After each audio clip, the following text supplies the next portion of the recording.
Assalamu alaikum student, my name is Gulsha and today we are discussing most important topic that is very well enzyme energy of activation। तो आज जो हमने discuss करना है वो है energy of activation.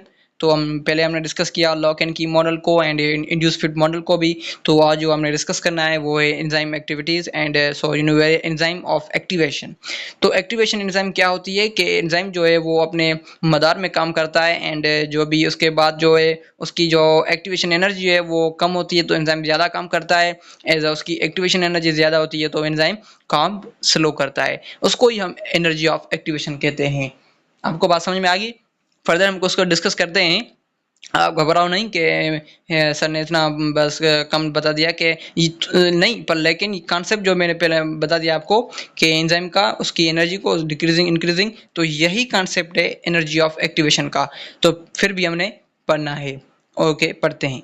Minimum amount of energy required store reaction is known as activation of energy.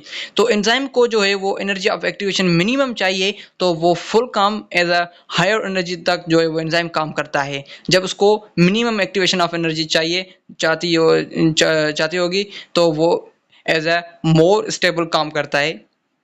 Okay, आपको बात समझ में आ गई? Activation of enzyme is denoted by EA. Activation of enzyme जो है वो हमने डिनोटेड किया है ईए, और उसके बाद जो है वो activation of energy is measured in unit that is known as a kilo joule per मोल।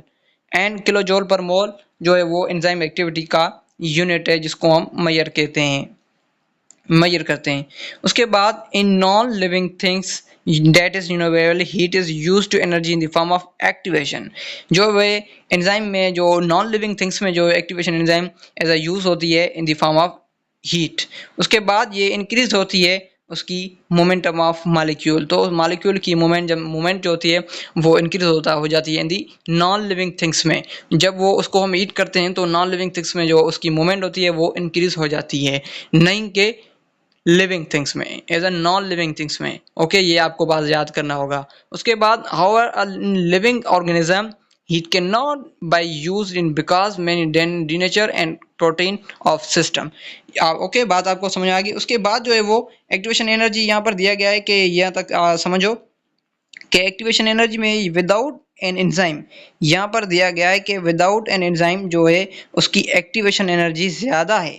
यहाँ तक बात आपको समझ में आ गई कि यहाँ पर देखो कि यहाँ पर जो है वो एक्टिवेशन एनर्जी यहाँ पर ज़्यादा है क्योंकि ये विदाउट एंजाइम है। Without enzyme that is known as, without enzyme जो दिया गया है वो उसकी एक्टिवेशन एनर्जी स्लो है। उसके बाद यहाँ पर जो है वो एंजाइम दिया गया है कि उसकी एक्टिवेशन एनर्जी है वो स्लो है। यहाँ पर दिया लिखा हुआ है कि यहाँ पर क्या हुआ लिखा हुआ है, ये पढ़ो कि more activation energy in use in the without an enzyme.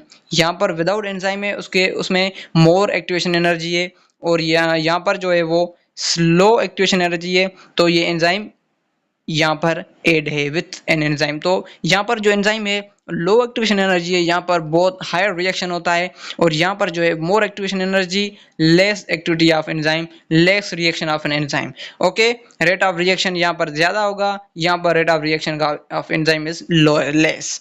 यहाँ पर rate of reaction enzyme is higher, यहाँ पर rate of reaction is lower. Okay, तो बात आपको समझ में आ गई? यहाँ पर भी rate of reaction, activation of energy, यहाँ पर भी ये सारी ये बातें हैं। तो आपको बात समझ में आ गई? उसके बाद जो हमने डिस्कस करना है उसके टेम्परेचर को एंड पीएच को नेक्स्ट लेक्चर में डिस्कस करेंगे। थैंक यू, अल्लाह हाफिज़।